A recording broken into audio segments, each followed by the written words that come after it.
quick thank you to our sponsors for making this podcast possible. They keep this show free to listen to. Hey there, if you need a little help getting your kids the daily vitamins they need, I've got something to share that will help you as we all head back to school, and it fits easily into your morning routine. Between packing lunches, ensuring everyone's homework, and then navigating the morning hustle, getting our kids to take their vitamins can be a challenge. Well, let me introduce you to my new morning lifesaver, Little Critters Gummy Vitamins. Even my teenage daughters love them. Most kids think they're having a special treat, but I know they get the essential nutrients their growing bodies need. It's peace of mind for me and total yum for them, even if they don't admit it. Did you know Little Critters is the pediatrician recommended kids multivitamin gummy brand? It's true. And it's the perfect stress-free way to kick off the day. So why not make your mornings a little smoother? Shop Little Critters Gummy Vitamins now and start your school year off with a smile. Shop now at the link in the show notes.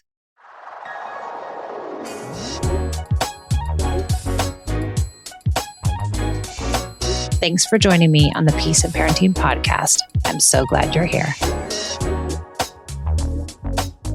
Welcome back to the Peace in Parenting podcast. I'm Michelle. I'm so glad you're here. I want to leave a little review of someone inside of our community. And she says, the energy in our house is different. I feel like I'm more of the fun mom who isn't as stressed and tired as I was. A lot of this just a change in my perspective and the way of thinking about my kids and the interactions I'm having. I'm more hopeful now, says Jenny. Thank you, Jenny. I'm so glad. And I'm so glad that you found some peace in your house and some connection. And that's what we hope to do inside of our communities and our group coaching program. So thank you. And I'm so glad you're part of the Connected Parent Mastermind. All right. I want to talk about why my kids won't do as I ask it. That's the number one complaint of parents. That's the number one issue that people are having. The biggest struggle is everything's a fight. I cannot get my children to do X or Y or Z because everyone says no, no, no, no, no, no, no. Or they ignore me, or they don't listen. I hear a lot of things like, my kids are not good listeners. They're not listening to me. I can't get them to do anything. They're not cooperating. All of these things kind of line up under the same idea of children not wanting to cooperate, not wanting to comply, not wanting to do the things that we ask them to do.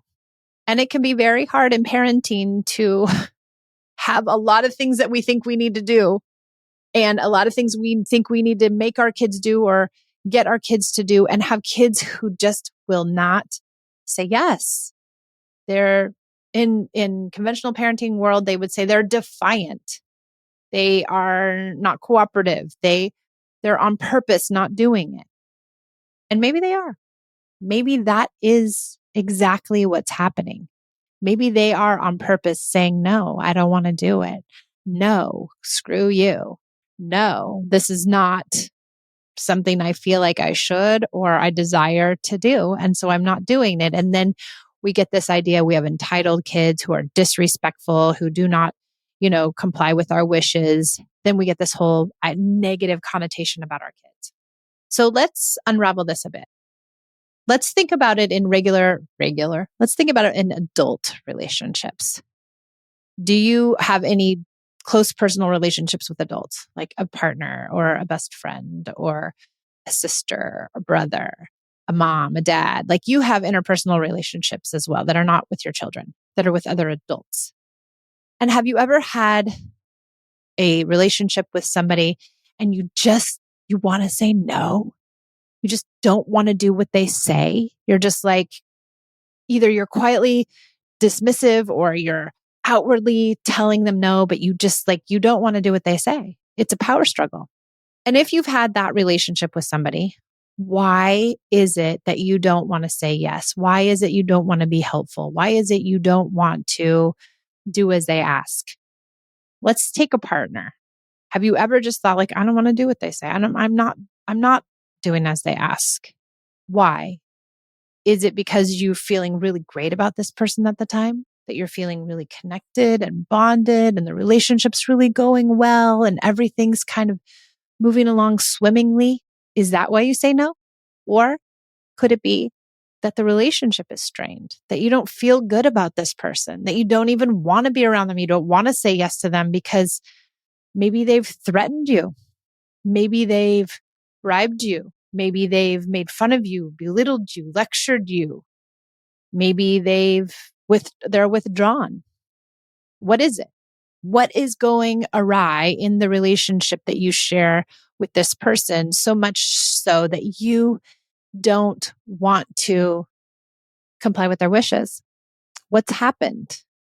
Where has the separation occurred? Now, think about it with your child. Do you think children just don't want to do as you ask them to do? I mean, sure, many kids don't want to do their chores. But if you're in a place where they're not doing anything and everything is a fight and a pushback and a no and an ignoring or whatever it is, if everything is like that, there's a bigger issue happening. And there's no tip or trick or word or phrase or anything besides a consequence or a punishment or a bribe that is going to get your child to do those things. And even consequences, bribes, and punishments rarely work and eventually stop working. They might work temporarily, but they also majorly destroy the relationship we have with our kids. There's nothing that's going to make them do the thing. I can't give you that. Sure, I could give you a tip or a trick or whatever, but that tip or trick, and I'll give you a couple here at the end, is not going to work unless you're living in a connected home, unless you're not using punishments and consequences, unless you're doing daily special time, unless you're using the ideas of empathy, unless you're allowing natural consequences to sink in, and unless you're giving lots of autonomy with support and scaffolding, lots of different aspects of connected parenting. If you're doing all these things, then maybe the tip or trick will work a little bit. But what works best is building the darn relationship, making the relationship feel better. And how do we make the relationship feel better? All those ideas I just talked about. Connection and getting rid of anything punitive or rewards, which are punitive, and lectures and correction. Sometimes we stay away from punishments and threats and bribes and all that stuff, but we've got micro punishments happening. We're still lecturing every time they do something. We're still sitting down and having a long talk about why did you do this and what happened and et cetera, which causes shame, which doesn't help, which is punishment light. Sometimes we use shame. Oh, you did that? Oh my, look what you did. You did that to your brother? Oh my gosh. Not a punishment? Not really. And it's very innocuous. But if it's happening all the time, it's like a microaggression. It creates shame and the kid feels it and they don't feel good about you. And now the relationship is strained if it's happening all the time. And then they don't want to put their shoes on when you ask them. Time for a short break to acknowledge our sponsors. Because of them, you're able to enjoy this podcast without paying a dime. Hey there, if you need a little help getting your kids the daily vitamins they need, I've got something to share that will help you as we all head back to school, and it fits easily into your morning routine. Between packing lunches, ensuring everyone's homework, and then navigating the morning hustle, getting our kids to take their vitamins can be a challenge. Well, let me introduce you to my new morning lifesaver, Lil Critters Gummy Vitamins. Even my teenage daughters love them. Most kids think they're having a special treat, but I know they get the essential nutrients their growing bodies need. It's peace of mind for me and total yum for them, even if they don't admit it. Did you know Little Critters is the pediatrician recommended kids multivitamin gummy brand? It's true. And it's the perfect stress-free way to kick off the day. So why not make your mornings a little smoother? Shop Little Critters Gummy Vitamins now and start your school year off with a smile. Shop now at the link in the show notes. This episode is sponsored by ByHeart. ByHeart is on a mission to make the best infant formula in the world. They use a patented protein blend that gets closest to breast milk. It includes alpha-lac, the most abundant protein found in breast milk, and lactoferrin, the #1 protein found in colostrum. ByHeart's easy-to-digest formula and patented protein blend includes prebiotics and an 80-20 whey-to-casein ratio, just like in early breast milk, which is tailor-made for a newborn's digestive system. ByHeart is made with certified, clean ingredients, plus it has no soy, corn syrup, GMOs, or palm oil. Curious about ByHeart? Redeem your welcome offer at byheart.com/podcast with code PEACE. It's available for a limited time, so don't miss out.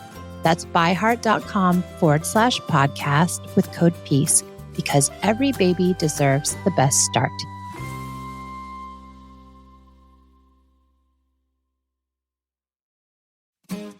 Are you a plant freak like me? Do you have them on every shelf and table? Do you talk to your plants as if they are your babies? I do. I'm obsessed with plants. That's why I started using Palm Street, the live online marketplace for plants of all types. It's a plant lover's dream. And what's more convenient than having our new little buddies shipped directly to our homes? I'm a certified plant lover. In fact, my girls think I love my plant buddies more than I love them sometimes. Plants are how homes feel alive and vibrant. Every home needs plants. That's why Palm Street is the Peace and Parenting podcast sponsor. Palm Street is the best live shopping app for the plant lover community. They sell rare plants, crystals, ceramics, and other unique goods. Looking to add a new plant to your home? Get the Palm Street app. New users get a $5 app credit, 10% off their order, up to $6 off shipping. So go to the show notes and check the direct link. Let's dive back in. Another piece of it too is like, how are you asking your kids? Are you asking them in demands? Are you asking them with a strong, loud, aggressive voice? Or are you coming in calmly? Are you asking them to do the hard thing when they're offline? Are you asking them to do the hard thing when they're not doing well or just got out of a bad interaction with a sister or school or whatever? Are you using play to ask? Are you coming with empathy when they don't want to do it? I know, I hate taking the garbage out too. It's so bad. Ugh. Or are you saying, that's just what you have to do? We got to take the garbage out. What are we going to do? Let the garbage pile up for 3 days in the house. It's going to smell. You never take it out. I mean, how are you coming to your kids when you're asking them to do something? And how would you want someone to come to you? We only have 5 minutes. You got to put your shoes on right now. Hurry up. We got to go to school. No, I don't like to be talked to like that. Do you? Makes me nervous. Makes my insides start to bubble and boil and believe me, I was that person though. I was that mom. I was that person. Being late made me insane. Being disorganized made me crazy. Not getting things done made my head explode. But if we're also living in a house of kids, we have to really maintain the expectations of what is achievable here. 100% cleanliness is not. 100% compliance also is not. Living with kids is hard, people. They don't have our standards. They don't care about what we care about. It isn't important to them, and that's okay. But you have to adjust your expectations and you have to adjust your ideas around what they will and won't do. And how many things can you ask a kid to do? How many things can you ask the 6-year-old to do? I don't know, not that many. He's already got to brush his teeth, get ready for school, do homework probably. They already have so much required of them. What else are you going to ask them to do? And what else are you going to expect them to do? When we have the great connection happening, it's easier, but it's not foolproof. Getting 100% cooperation is not guaranteed for anybody in any relationship. That's for sure. And we are not the almighty, all being, I'm going to make you do these things. This is, you have to be respectful and you have to do X, Y, and Z in order to live in this house. And we get very, aggressive in that idea. And maybe that comes from our parents. I don't know. It comes from society for sure. The expectations of kids and the expectations of cooperation, that they're just expected to do everything right now for us because we said so. Because we said so is not going to work. Not with any kid, not long-term, and not for the relationship. So what I suggest with cooperation are a few things, and I've already mentioned them. I'm just going to lay it out very succinctly. 1, focus on the relationship. Do all the things inside of connective parenting: special time, empathy, understanding, play, natural consequences, not using consequences and punishments, allowing for lots of autonomy with support and scaffolding, and coming with probing questions, and just everything we teach inside of connective parenting. That will get you the most headway as far as cooperation. 2, really being mindful about how you're asking your kids. Those are my tips and tricks. How are you asking your kids? Are you asking them when they're hungry and tired and melting down? Not a good time to ask. Are you asking from 7 rooms away? Are you asking them right here, right now, playfully? Are you using play when you can't get them to do something? Is it the only time you're using play? Because if it's the only time you're using play, that becomes manipulative. But are you using play all the time? And this is just one of the other times you're using play. Are you offering empathy when they say no and say, I understand, and letting them have the meltdown and then returning to the ask? What are your ideas around cooperation and how do you get it? And how do we get away from this idea that my kids aren't listening? They don't do what I say.